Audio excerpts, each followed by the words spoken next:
이건 3입니다. 로봇이 아닙니다 테스트 이미지 같은 28 x 28 픽셀의 저화질이지만 우린 이걸 3이라고 쉽게 인식하죠. 자, 우리의 뇌가 얼마나 뛰어난지 한번 볼까요? 이 사진도 이것도 모두 다 3으로 보이시죠? 그런데 이 사진들 픽셀 값들은 다 다릅니다. 보시는 대로요. 분명히 이 이미지들을 볼 때 우리의 눈 속 시신경 반응이 서로 다를 겁니다. 보시는 것처럼 사진이 완전 다르니까요. 그런데 이걸 어떻게 구별할까요? 우리 뇌에 있는 시각 피질이 이미지들을 같은 숫자로 해석하는 겁니다. 다른 숫자도 구별할 수 있죠. 이게 얼마나 어려운 일인지 설명드리겠습니다. 픽셀 값들만 가지고 숫자가 몇인지 맞추는 프로그램을 만든다고 해보죠. 0에서 9 중에 몇인지만 맞추면 되는 사람에게는 아주 간단한 일입니다. 이걸 어떻게 만들까요? 우리에게는 기계학습, 즉 머신러닝이라는 방법으로 신경망, 즉 뉴럴 네트워크를 사용하면 이 문제를 쉽게 해결할 수도 있습니다. 이런 단어들을 들어보신 적 있으시죠? 오늘 영상은 이 뉴럴 네트워크가 대체 뭔지 알려드릴 겁니다. 기초부터 천천히 갈 건데 수학도 좀 섞여 있죠.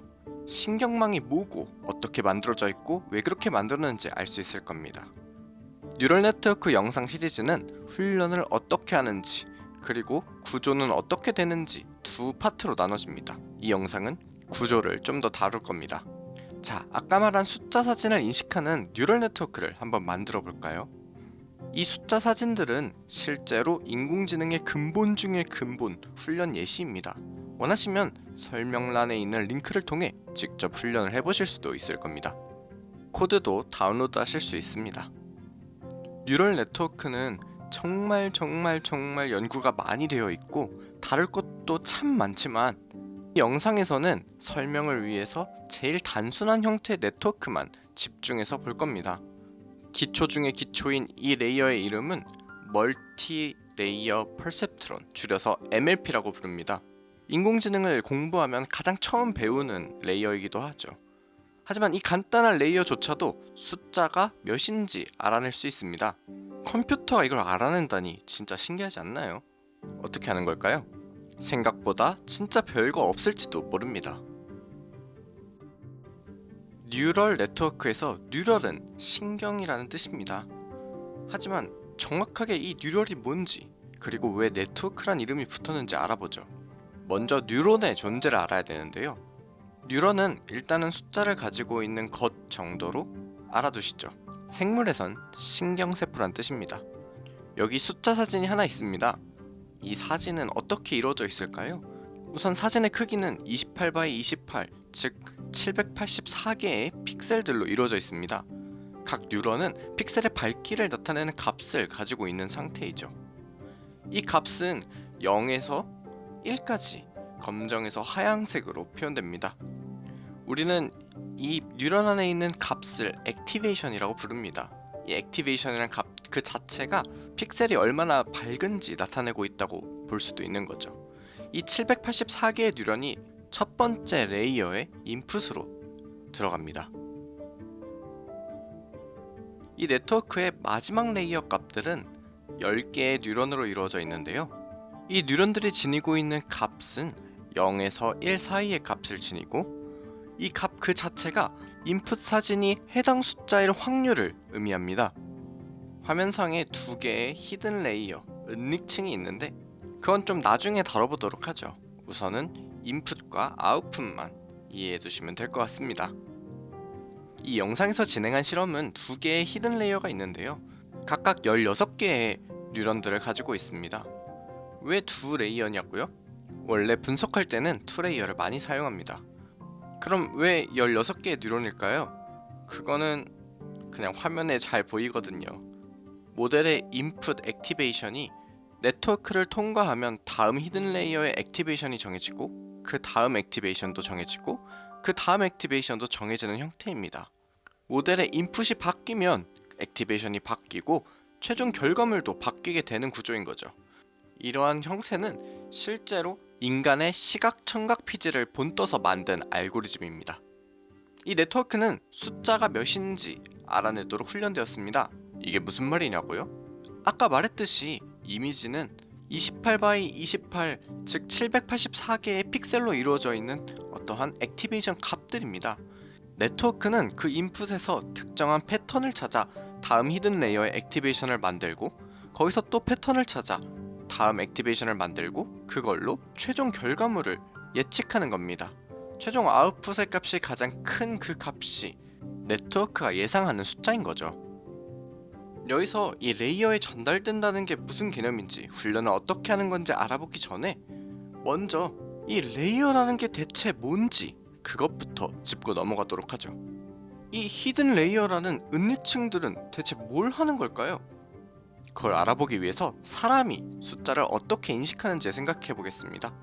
숫자 9를 우리는 위의 동그라미와 짝대기의 합으로, 숫자 8을 위의 동그라미와 아래 동그라미의 합으로, 그리고 4는 짝대기 3개의 합으로 생각할 수 있죠. 우리가 숫자를 생각할 때 이 조합을 가지고 숫자가 몇인지 알아내는 거죠.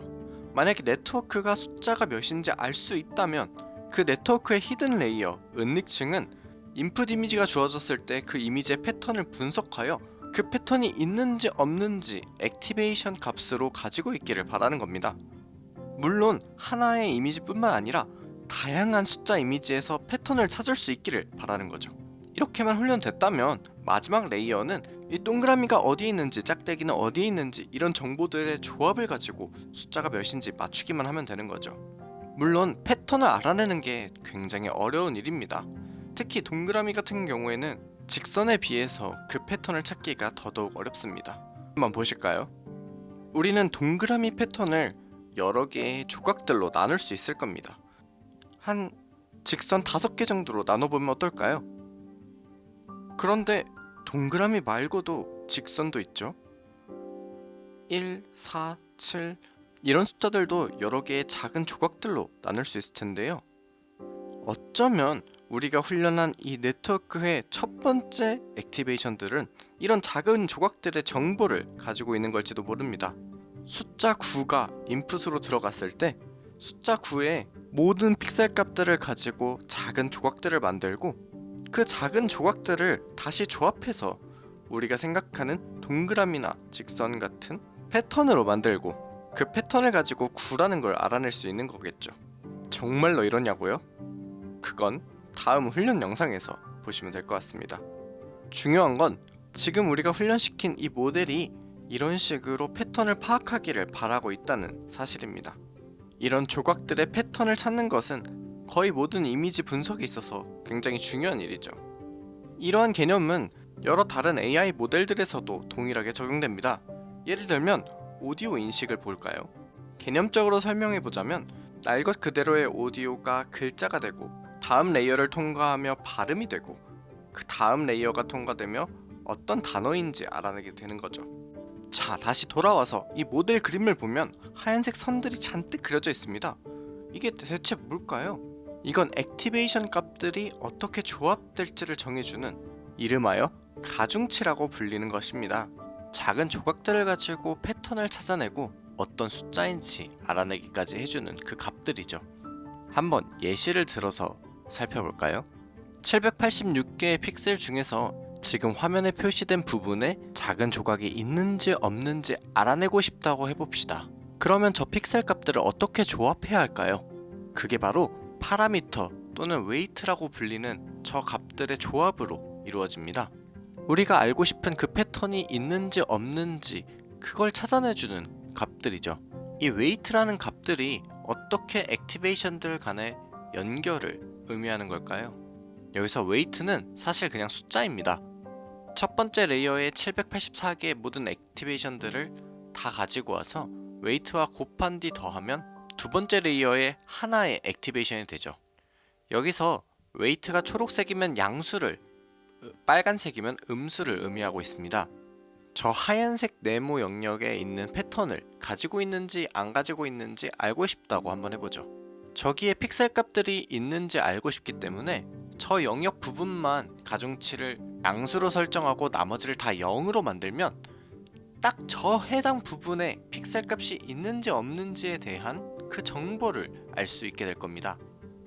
조금 더 나아가서 테두리 부분, 즉 여기서 빨간색으로 칠한 부분을 음수로 만들면 가운데 픽셀은 밝은 값을 가지고 있고 주변 픽셀은 어두울 때 그 값이 더욱 커지게 될 겁니다.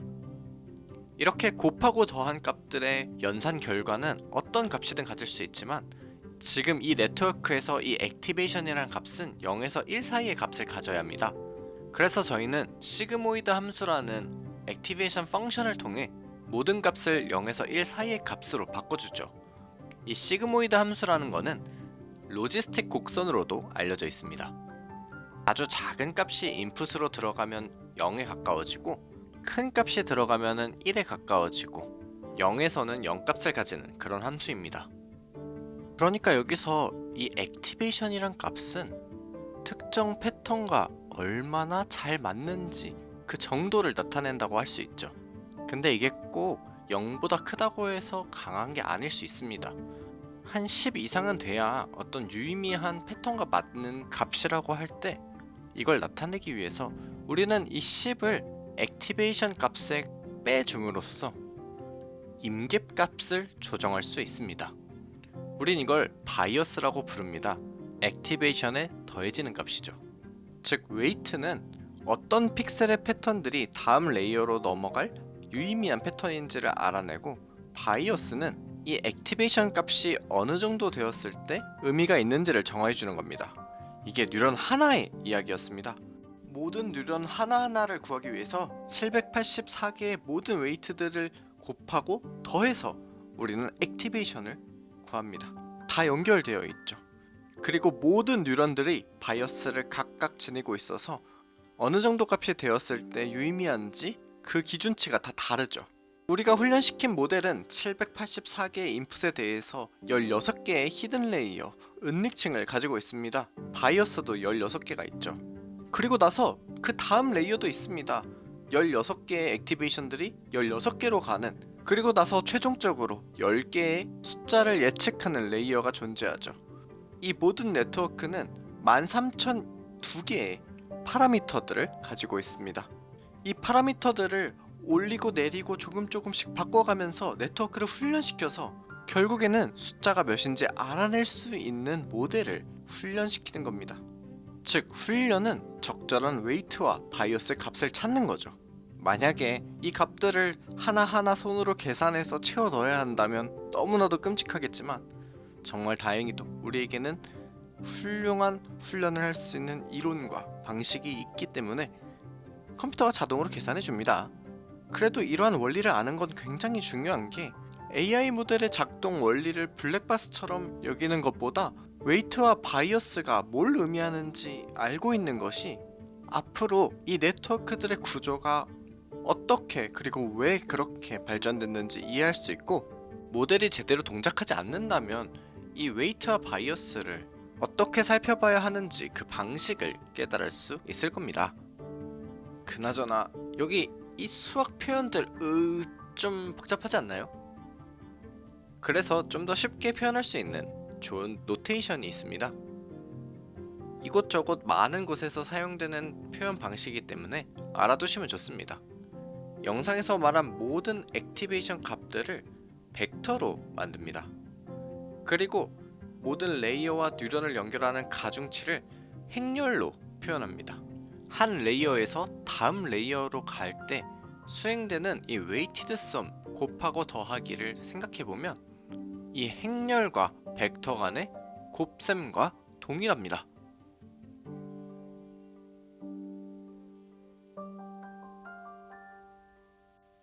여기에는 선형대수학이라는 아주 중요한 개념이 사용되는데요. 선형대수학을 시각화하여서 아주 쉽고 재미있게 풀어낸 영상들이 있으니 조금만 기다려주시면 이어서 번역해 보도록 하겠습니다.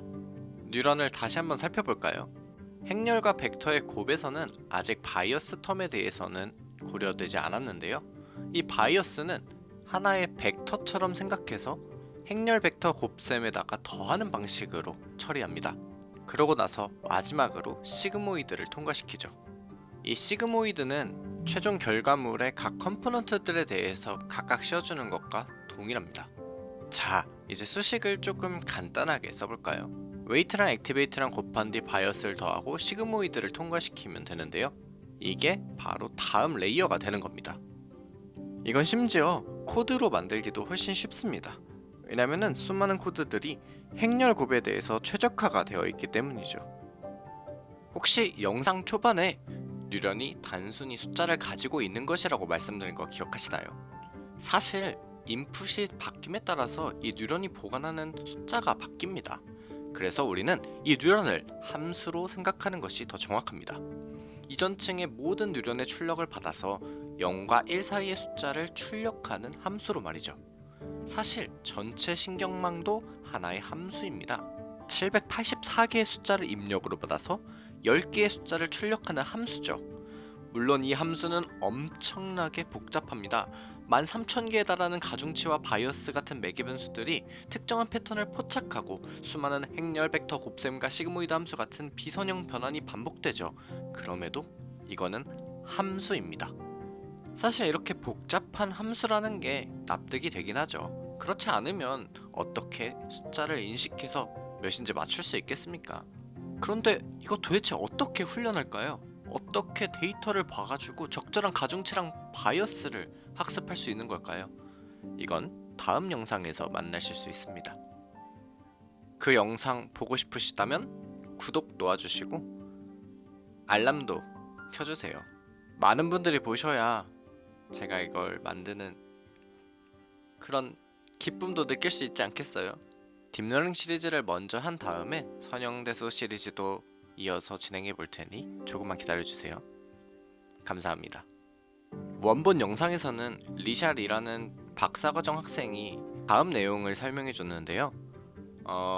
이 영상에서는 제가 직접 설명해 드리도록 하죠. 저도 박사과정이니까요. 한 가지 말씀드려야 할 거는 이 시그모이드 함수라는 게 물론 지금도 쓰이고 있고 굉장히 고전적이면서도 베이직한 그런 함수이지만 이제는 더 이상 그렇게 많이 쓰이지는 않습니다. 거기에는 몇 가지 이유가 있는데 사실 그 이유까지 여기에서 말씀드리기에는 조금 딥하고요. 그것보다는 요즘 어떤 걸 쓰냐? 바로 렐루 기반의 여러 액티베이션 펑션들을 많이 씁니다. 이런 렐루 펑션 같은 경우에는 음수일 때는 0이고 양수일 때는 x는 y인 그래프를 따르는 가장 간단한 논리니어 액티베이션 펑션인데요. 이런 걸 가지고 이제 뉴런이 액티베이트가 안 될지 또는 액티베이트가 될지 그 값을 정하는 거죠. 이게 훈련도 좀 더 잘 되고 안정적입니다. 시그모이드를 사용하는 것은 훈련이 상대적으로 좀 느리고요. 그레디언트가 없어지기도 하는 뭐 그런 좀 전문 용어가 들어간 이유가 좀 몇 개 있습니다. 그에 비해서 렐루 같은 경우에는 훨씬 잘 돼서 대부분 렐루 기반으로 많이 사용을 합니다. 네, 뭐 시청해주셔서 감사하고 다음 영상에서 만나요.